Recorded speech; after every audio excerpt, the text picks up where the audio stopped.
Hello guys, in this video I will share with you 7 rule of thumb when evaluating purchasing a house. Now this video is part of my series on personal finance rule of thumb. In case you want to access other videos in the series such as rule of thumb for budgeting, rule of thumb for buying a car, rule of thumb for investing, please use the link above to access this entire series.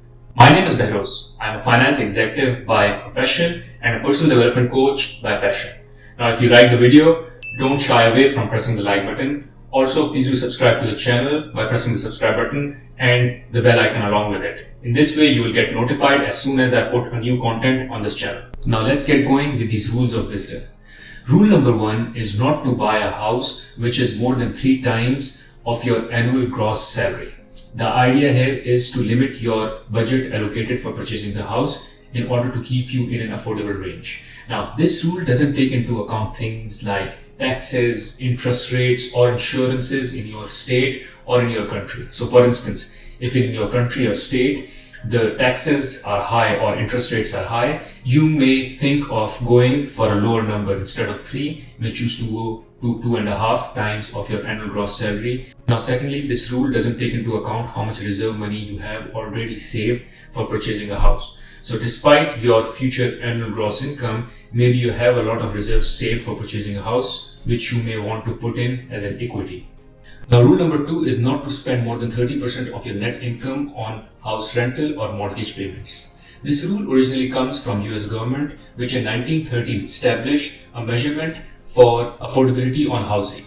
According to US Department of Housing and Urban Development, any family that spends more than 30% of their income on housing with regards to rent or mortgage payments is considered cost burden. Therefore, 30% is a good upper limit to set when it comes to housing affordability, because anything above that would mean that you will have to squeeze in your savings or other expenses. Now, throughout my life, I have been able to manage my rental and mortgage payments to stay below 30% of my net income. When I say net income, this is income after tax. This has allowed more flexibility across the rest of my budget. Note, most of the rental or mortgage agreements are locked for 12 months or longer. This means that you have less flexibility to move or cut any dime from your rental or mortgage payments. So in case there comes a pressure on your budget, you will end up compromising on other parts of your budget. Could be saving or shopping or any other piece of your budget, but you won't be able to touch this long-term committed rental or mortgage payment structure. Now, rule number 3 is that each year in your budget, set aside 1% of your total home value for repair and maintenance in future. Home ownership includes more expenses than just insurance, taxes, or utilities. There will be things that will require repair, things that will break down,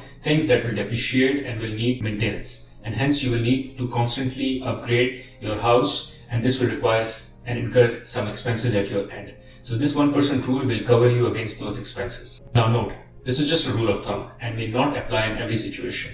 Just as an example, the expenses that you may incur will depend on the age of the house. The older the house is, the more expenses you may end up incurring. So accommodate for such factors. Coming to rule number 4, put at least 20% in down payment when you're purchasing a house on mortgage. What it does is 2 things. 1, it limits the amount of money that you will borrow, which will ensure that you don't end up buying a house which you can't afford. Hence, it will also reduce your monthly installment payments. Secondly, in case of at least North America, it will ensure that you don't incur an additional cost of private insurance, which is required when you're putting a down payment less than 20% of the total value of the house. Rule number 5 is to consider refinancing your home if the mortgage rates drop by 1% or more.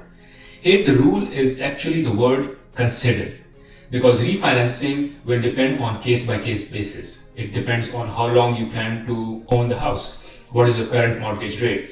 What is the cost of refinancing, that is the penalty cost involved? All of this will determine whether you should refinance or not. However, you should certainly consider and do the math in case the rates drop by more than 1%. For rule number 6, given how low the mortgage rates are these days, it is best to fix your rate for as long as possible. Given they are low, the only way for the rates is to go up in future. So in case you lock yourself in a variable rate, you will end up paying more once the rate starts to go up. Hence, it's best to lock yourself in a fixed rate when the rates are low.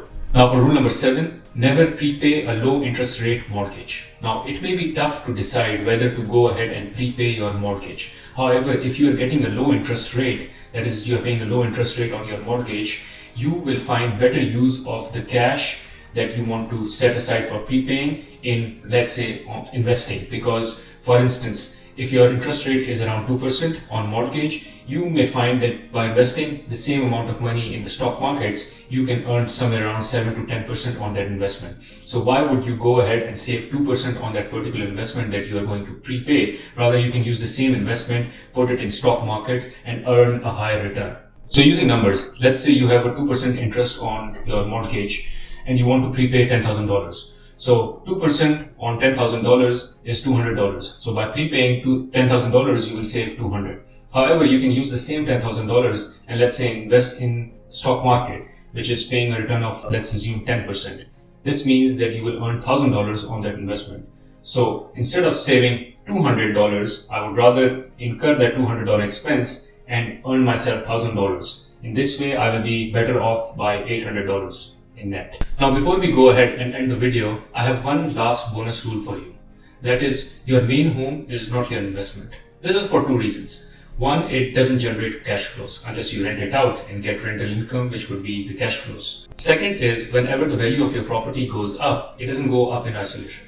Rather, it goes up because the property market in your neighborhood, in your city, state or country is going up, and hence you benefit from that increase in property prices. So in effect, the value of your property may have gone up, but in relative terms, that is relative to your neighborhood, to your city or state, or the entire property market which has gone up, it has not moved an inch. So take for an example, in case you sell the property to reap the capital gains that have arrived just because the property market has moved up, when you go back into the market in order to buy a new house, your affordability remains same because the entire market has gone up. So once you sell your property, when you go out and you buy the neighbor's property, their property has gone up now as well. So your affordability in effect remains the same. Hope you enjoyed the video and learned a lot. In case you did like the video, please don't be shy from pressing the like button. Also subscribe to the channel by pressing the subscribe button and the bell icon so you get notified as soon as I put a new content on this channel. Thanks for watching.